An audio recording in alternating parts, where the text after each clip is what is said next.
आप सभी साथी शांति बनाए रखें। उधर पीछे आप सभी लोग कृपया जहाँ खड़े वहाँ बैठ जाए। ये हमारा लास्ट वक्ता है। उसके बाद आप सभी लोग भोजन ग्रहण करके जाए, व्यवस्थित रूप से जाए। सर्वप्रथम यहाँ की धरती को नमन और यहाँ की आयोजन कमेटी का हार्दिक जोहार और यहाँ उपस्थित सारे अतिथि केशु सर, चंदू दादा, रमेश भाई, जीवन दादा, सूरज दादा, जावरा से विनोद दादा, आदरणीय नाम तो जानता नहीं, दरबार सर, सरपंच साहब, उप सरपंच साहब और परिहार जी और भी साथी दूर दूर से आए, उनका भी हार्दिक स्वागत। और सबसे पहले उन लोगों के लिए जोरदार ताली बजा दीजिए जिन्होंने दादा की मूर्ति आज स्थापना करी। ये काम एक बहुत बड़ा मैटर होता है और एक बहुत बड़ा काम होता है जिसमें सर्व समाज एक सामंजस्य बिठा करके एक कौम की मूर्ति को, जो एक जननायक है जिन्होंने आदिम जाति आदिवासी परिवार के लिए और भारत भूमि के हर भारतवासी के लिए अपनी जान और अपना जीवन लगा दिया, उनको हार्दिक नमन और आप सबको हार्दिक बधाई। यहाँ पर आया प्रशासन, राष्ट्रपति हो, प्राइम मिनिस्टर हो, मिनिस्टर हो, सर सेनापति, commander in chief, lieutenant general, major general, army general, हवादल, नौकादल, भूमिदल, पायदल, सैनिक, IG, DIG, superintendent, DSP, inspector, PIC, head constable, police, CBI, CID, governor, collector, प्रांत अधिकारी, मामलतदार, कलर, टीडीओ, सरपंच, तलाटी कम मंत्री, conservator, DFO, ranger, forester, beat guard, magistrate, जज, न्यायाधीश, secretary, RTO, TT, checkerman, watchman, master, PM, पट्टावाला, ऑल स्टाफ वगैरह वगैरह का भी मैं स्वागत करता हूं। भारत भूमि में यह शपथ करता है, इन्होंने रक्षा की शपथ ली है, इन्होंने बेरेड बॉन्ड भरा है कि हम आदिम जाति आदिवासी परिवार और भारत में रहने वाले हर परिवार का हम रक्षा करेंगे, सुरक्षा करेंगे। खैर एक मामलों में, एक नतीजों में जाकर के उल्टा होता है। आज यहाँ पर जो गंगा जमुना तहजीब को देखने मिला, ये भारत में सन जो है आजाद भारत और पाकिस्तान का बंटवारे के बाद जो भारत में एक गंगा जमुना की तहजीब देखने को मिली थी, वो आज पिपलोदा ब्लॉक या आंबा ने आज करके दिखाया और एक मिसाल पेश की। उसका भी मैं धन्यवाद देना चाहता हूँ कि ये जो महाराणा प्रताप की जो लड़ाई है, राणा पूजा भील की जो लड़ाई है, उस लड़ाई की जो लड़ाई थी, वो लड़ाई जमीन की लड़ाई थी। मतलब कि माटी जिसकी माई है वो सब मेरे भाई है, इसी अवधारणा के साथ हम लड़ाई लड़ते हैं। तो हम जितने भी कौम है या जो कौम आई है, वो सारी कौम जमीन से संबंधित कौम है। भले वो पाटीदार कौम हो या राजपूत कौम हो या किसी भी प्रकार की जो कौम है, वो सब जमीन से संबंधित रखती है। सरदार वल्लभ भाई पटेल की लड़ाई हो या महाराणा प्रताप जी की लड़ाई हो, बिरसा मुंडा की लड़ाई हो, टंटिया भील की लड़ाई हो, बाबा साहब अम्बेडकर की लड़ाई हो, इन पांचों की लड़ाइयों में एक चीज कॉमन है, वो है जल, जंगल और जमीन। और आदिम जाति आदिवासी परिवार लंबे समय से इसका संघर्ष कर रहा है, अंग्रेजों के सामने भी लड़ा और आज भी लड़ता आया और लड़ रहा है। आदरणीय स्वर्गीय या कहे महानायक जननायक रॉबिन हुड टंटिया भील का जन्म 26 जनवरी 1842 के आसपास हुआ और बरडा गांव के पंधाना तहसील और खंडवा जिले में हुआ। और उनका जो एक स्टेटमेंट छपा था अंग्रेजों के द न्यूयॉर्क टाइम्स में, उस न्यूयॉर्क टाइम्स में लिखा था कि the robin hood of India, उस रॉबिन ऑफ इंडिया का जो दर्जा है वो न्यूयॉर्क ने हमको दिया था। मतलब इंडिया में जो क्रांति हुई, इंडिया में जो आंदोलन हुआ, उसका बिगुल न्यूयॉर्क में बजा और न्यूयॉर्क की टाइम्स ऑफ जो न्यूयॉर्क है उसमें छपा और वहां का जो अखबार है उसने हमको रॉबिन हुड का दर्जा दिया। और उसकी जो कॉपी है, उसकी कॉपी आदरणीय बिरसा मुंडा जी ने पढ़ी कि एक रॉबिन हुड टंटिया भील है जो जल जंगल जमीन के लिए लड़ता है, जिसके तन पे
क्योंकि आदिम जाति आदिवासी परिवार का जो संवैधानिक विषय है वो तो है ही, और आदिवासी अभी तक तो संविधान में इस बात का डिक्लेरेशन भी नहीं है कि आदिम जाति आदिवासी परिवार भारत भूमि में कितना है और कौन है।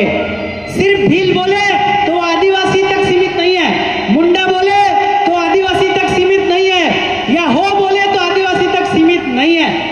क्योंकि आदिवासियों का डेफिनेशन एक बहुत बड़ा लंबा डेफिनेशन है कि आदिम जाति आदिवासी भारत भूमि का ओनर है, मालिक है, धनी है। यानी कि आदिम जाति आदिवासी राज का राज बीज है, यानी मूल नेटिव है, मूल बीज है, मूल वतनी है। पर आदिवासी कौन है इसका डेफिनेशन अभी तक क्लियर आप लोगों ने, या कौन कौन है ये क्लियर नहीं है। सिर्फ भील जो है वो ये दावा ठोकते हैं कि हम भी आदिवासी है, गोंडे वो भी कहते हैं हम भी आदिवासी है। पर इस देश में आदिवासी और भी लोग हैं, जैसे हरियाणा है, या आपका राजस्थान का कुछ इलाका है, पंजाब का कुछ इलाका है, या और भी कुछ इलाके हैं, बिहार है, झारखंड है, या आपका छत्तीसगढ़ है। उन सारे इलाकों में आदिवासी रहता है। तो जिसका संबंध जमीन से है वो आदिवासी है, जो अपनी मां जमीन को मानता है वो आदिवासी है। तो आपका जो इंदिरा गांधी है, या हितेंद्र देसाई है, यशवंत मेहता है, बालाराम भगत हो, इन सब ने डिक्लेरेशन करके दिया कि आदिम जाति आदिवासी जो है वो भारत भूमि का ओनर है, मालिक है, एक धनी है। और बाहर से का आपका बाकी का जो फैमिली है, आजकल का जो सरकार है, आज का जो सत्ता परिवार है, वो इसी बेस पे काम कर रहा है। एनआरसी ला रहा है, एनपीआर ला रहा है, आपका सीएए ला रहा है। तो ये कहीं ना कहीं, और इमिग्रेशन एक्ट भी आने वाला है। तो ये जो सरकार ही ला रही है, शासन ही ला रही है, तो ये जो तय सीमा और तय एग्रीमेंट के अनुसार ही भारत भूमि में ये सारा कार्य होता जा रहा है। उसमें सिर्फ हमारे को सावधानी ये रखनी है कि हमको इस पूरी प्रोसेस से बचना कैसे है। क्योंकि ये जो पूरी प्रोसेस है वो आपकी किसके लिए मैं बता रहा हूँ, 7/12/8/52, 12/12, डिपार्टमेंट खाता OIG BOA BC British citizen refugee relief immigrant, प्रवासी गेस्ट और rest settler, tenant, Saurashtra republic, लोकशाही डेमोक्रेटिक भारतीय नागरिक, फॉरेन पीपल, मल्टीकलर्स के लिए, आदिम जाति आदिवासी के लिए नहीं। तो ये जो भारत में जितनी भी घुसपैठियों के नाम से जो आंदोलन चल रहा है, यानी कि सरकार चला रही है और ये बहुत बड़े स्तर पे होने वाला है। तो ये जो घुसपैठिया कौन है और कैसे है, कैसे भारत भूमि में खेबरघाट बोलनघाट होते हुए रात को 12 बजे अपनी घरवाली छोड़ के, आपका भयभीत होके, बाइला होके, आपका सप्त सिंधु नदी के किनारे डेरा डाला, वही लोग रिफ्यूजी है, रिलीफ है, गारंटेड है, बेरर है, भिखारी है। तो इन लोगों का पूरा जो वर्णन है, उन्हीं को ये जो देश से बाहर कर रहे हैं, उन्हीं को जिनका संबंध जमीन से नहीं है, वही घुसपैठिया हैं। जैसे बंगाल में हुआ, बिहार में हुआ, आपका और भी जगह अभी तो चेंज आने बाकी है। तो ये देश जो है एक तरीके से, पूरी तरीके से अमेरिका की तरह काम कर रहा है। अमेरिका में जैसे इमिग्रेंट को बाहर करो, अमेरिका को ही देश में रखा जाए, वैसे ही आपका भारत में भी अभी यही प्रोसेस चल रही है। तो आदिम जाति आदिवासी परिवार और जितना भी जमीन से जो संबंध रखता है, और जो अपनी माँ जमीन को मानता है, उनका सबके लिए ये मैं अपना संदेश देना चाहता हूँ कि आपके जो जितने भी कानून अभी फिलहाल में आ रहे हैं, उसके लिए आपको सावधानी बरतना होगा। उसमें आपको अपना नेटिव साबित करना है, आपको मूल नेटिव साबित करना है, और उसमें आपको इस आंदोलन में या इस लड़ाई में हिस्सा लेने से बचना है। क्योंकि ये लोग जो है शरणार्थियों के लिए ये लेकर के आए हैं, रिफ्यूजी के लिए ये लेकर के आए हैं, आपका रिलीफ के लिए ये लेकर के आए हैं। 5 पैसे का टिकट देखा, 5 पैसे का टिकट देखा, उस पर लिखा है रिफ्यूजी रिलीफ। रेवेन्यू टिकट देखा है, उस पर लिखा भारत इंडिया नॉन जुडिशियल। तो ऐसे बहुत सारे, मैं ये किसी पार्टी से प्रेरित होकर नहीं बोल रहा हूँ, किसी समाज से प्रेरित होकर नहीं बोल रहा हूँ, आपके ऊपर ये आक्रमण आ रहा है इसके ऊपर बोल रहा हूँ। क्योंकि अभी भारत भूमि के अंदर या विदेशों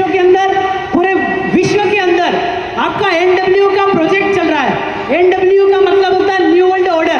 न्यू वर्ल्ड ऑर्डर के अंदर आपका भारत में जनसंख्या को नियंत्रण भी करना है और विश्व में विश्व शांति को भी कायम करना है।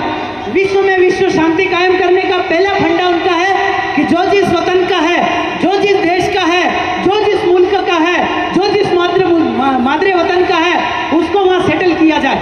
तो इन्होंने जो सेटल भूमि दाखिला लिया था 1969 के अंदर, आपका 7/12, 8/52 और 12/12 के जो लोग हैं उन्होंने भारत भूमि के अंदर सेटल भूमि दाखिला लिया था। सेटल भूमि दाखिला का मतलब है खाता और कसरा लिया था। वो सेटल भूमि दाखिला 1969 के अंदर ओवर हो गया, यानी ओवर हो गया। इसी बेस पे हमारी लड़ाइयों को हम अंजाम देते हैं। हमारी लड़ाई जल जंगल जमीन की लड़ाई है। जो कलेक्टर है, कलेक्टर जो है वो कलेक्ट समझते हैं ना, कलेक्ट आपने चंदा कलेक्ट किया होगा ना दादा के लिए, तो वैसे ही कलेक्शन करता है। तो कलेक्टर का नाम जो है वो कलेक्शन के नाम पे ही पड़ा। कलेक्शन એટલે कंडक्टर, बस कंडक्टर होता ना, वो कंडक्टर शब्द चालक के लिए होता है। जो पैसे उगराता है वो कलेक्टर होता है। तो वो जो कलेक्टर शब्द है, इस शब्द में, इस भाषा में कलेक्टर का अपमान नहीं है, मैं उसका मतलब समझा रहा हूँ। तो जो कलेक्टर है वो कलेक्टर है, कलेक्ट करता है। तो जो माँ और पिता का जो रिलेशन है वहां से इसका संपर्क जुड़ा हुआ है, क्योंकि भारत भूमि सदियों से एक आध्यात्मिक राष्ट्र रहा है और आज भी आध्यात्मिक रास्तों पर ही जाकर के विश्व में विश्व शांति हो सकती है। तो आपका जो बारिश का जो सम्मान है, એટલે आसमान पिता धरती माता का जो मेल और मिलाप है, वो पूरा का पूरा पति और पत्नी के मेल और मिलाप के सम्मान है। उनका भी जो पानी का बूंद जो है वो धरती माता एक्सेप्ट करती है, तो अनाज उत्पत्ति पैदा होती है और माँ और बाप उस अनाज को खाते हैं, तो करंट पे से हमारे बच्चे को जन्म देते हैं, मतलब सृजनहार होता है। इसीलिए पुलिस के कंधे पे कणी का निशान, काई का निशान है? पुलिस के कंधे पे कणी का निशान है।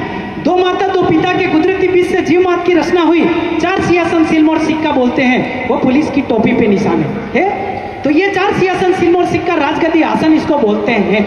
तो जो पुलिस है या कलेक्टर है, ऑफिस है, ये किसी कांग्रेस के दिन नहीं है, बीजेपी के दिन नहीं है, बाप के दिन नहीं है, बीटीपी के दिन नहीं है, आपके दिन नहीं है। ये गवर्नमेंट ऑफ इंडिया, भारत सरकार आदिम जाति आदिवासी भारत भूमि के ऑनर मालिक देने को, ये हमारे पास पुरवार है, दस्तावेज डॉक्यूमेंट्री है ना, पुरवार है। मैं अपना विचार नहीं बोलता हूँ, विचार में भ्रम होता है, मैं विचार नहीं, मैं सत्य बोलता हूँ, जिसका दस्तावेज डॉक्यूमेंट्री मेरे पास है। तो जो कलेक्टर क्या करता है, जब माता पिता और धरती और आसमान का मिलन होता है, अभी जब धरती का जैसे ताप छूट रहा है, अभी हवाएं चलेगी, इसके बाद हवा का मतलब है श्वास क्रिया, और इसके बाद ताप छूटेगा। ताप छूटने के बाद में ये जो है बारिश गिरेगी और जो क्रेडिट गिरेगा, तो पटवारी आपके गांव में आएगा, पटवारी आएगा, टाका ले जाएगा, टाकावारी ले जाएगा, आना ले जाएगा, आनावारी ले जाएगा, तुल ले जाएगा, तुलावारी ले जाएगा, वर्किंग कैपिटल जो है ले जाकर तहसीलदार को देगा और तहसीलदार कलेक्टर को देगा और कलेक्टर जो है ट्रेजरी में डालेगा। और ट्रेजरी से जितने भी सर्विस करने वाले लोग हैं, यानी कि पट्टा वाले पीयून से लगाकर सर सेनापति, कमांडर, राष्ट्रपति तक, ये चार्ट करके एक टिकट चिपका करके सैलरी उठाते हैं। इसलिए मांगणजात में बोलता हूँ, क्योंकि इनके मांगणजात बोलने का भी एक तरीका है, क्योंकि सर्विस करते हैं तो सर्विस टिकट से सैलरी लेना चाहिए, ये रेवेन्यू टिकट से सैलरी लेते हैं। रेवेन्यू टिकट मतलब भारत राजस्व रेवेन्यू इंडिया, ये माँ के पेट का कमल भूमि का निशान है, उसके ऊपर ये माता और पिता का एक कोड़ का मतलब होता है एक शरीर में आपकी 20 उंगलियां होती है, जिसको एक बिस्वा आप कहते हैं। एक बिस्वा का जो है वो एक बिस्वा जो आपका होता है वो एक शरीर और 20 उंगली से कनेक्शन है उसका। तो एक बिस्वा नारी और नारी, माँ और बाप का जब मिलन होता है तो 40 उंगली होती है, उसका एकड़ा बोलते। तो 1 एकड़ का 1 साल के अंदर आपका कलेक्टर की ट्रेजरी में 40 लाख का क्रेडिट गिरता है, तब जाके सरकार की सरकारें चलती है। ये है आपका नियम और कानून। और ट्रेजरी का जो करार है, वो करार जो है वो आपके रिजर्व बैंक से, इनका छुपके करार है। रिजर्व बैंक ऑफ इंडिया का छुपके ट्रेजरी से करार है, यानी कि जितनी भी गाड़ियां फाइनेंस वाली हो, लोन वाली हो, जमीन वाली हो, जो राजसात करते हैं, राजसात होने के बाद में ट्रेजरी में देते हैं। हमारे विनोद भाई जाबरा वाले बैठे हैं, हमारी जितनी भी फाइनेंस की गाड़ियां थी या हमारे जितने भी लोन का जो प्रॉब्लम था वो सोल्व करते हैं जावरा के अंदर, और हर तरह की लड़ाई लड़ते हैं। और कितनी गाड़ियां उन्होंने इस विचार पे या इस सत्य पे छुड़वाई। तो जितने भी आदिम जाति आदिवासी परिवार है या जितने भी जमीन से जुड़े हुए कबीलाई कौम है और जितने भी जो राणा पुंजा भील या सरदार पटेल जी की जो कौम है, वो सारी कौमें जमीन से जुड़ी हुई कौम है। तो जितने भी लोग लोन से परेशान हो या जमीन से परेशान हो, सरकार कहे कि सरकारी जमीन, तो सरकार का ओनर आज तक पता नहीं चला, या जो पैसा किसका कहाँ से लाया, किसके क्रेडिट से कहाँ से गिराया। एक बार जब लोन का नोटिस आया हमारे पास और कहता है कि ये जो पैसा है आपको भरना पड़ेगा, तो हमने कहा कि ये पैसा किसका कहाँ से लाया, किसकी ट्रेजरी किया, किसकी क्रेडिट में से लाया, किसकी बहन की या किसकी माँ की ट्रेजरी में से पैसा क्रेडिट में से गिराया, आज तक जवाब नहीं आया। और कहीं बहुत सारे ऐसे लोन्स हैं जो क्लियर हो गए हमारे। तो ये सत्यता की लड़ाई है। आप लड़ाई को थोड़ा सा एग्रेसिव किया, लड़ाई को थोड़ा एक वे दीजिए, लड़ाई को एक रास्ता दीजिए। हमारा जो आदिम जाति आदिवासी परिवारों का जो लड़ाई है वो एक बहुत बड़ी लड़ाई है, और आदिवासी को तो बिन मांगे मोर है। अभी आप सब भाई लोग एक स्लोगन दे रहे थे या बोल रहे थे कि आदिवासी गरीब है, आदिवासी वाकई में कपड़े नहीं है, आदिवासी के साथ जुल्म हुआ है, शोषण हुआ है। वो एक कालांतर है, पर कानून ने हमें हमेशा एक अच्छा दर्जा दिया है। कानून ने हमेशा हमको उनके ऊपर रखा है, और भारत भूमि के हमेशा ओनर रखा है, मूल नेटिव रखा है, मूल बीज रखा है, मूल वतनी रखा है। तो इस चीज़ों का आप तक नहीं पहुंच पाया, ये शोषण था। आप तक ये जानकारी नहीं पहुंच पाई, ये आपकी शोषण थी। तो हमारे लोगों ने तो शोषण को एक्सेप्ट नहीं किया, कहीं कहीं संस्कार भी थे, जैसे आपका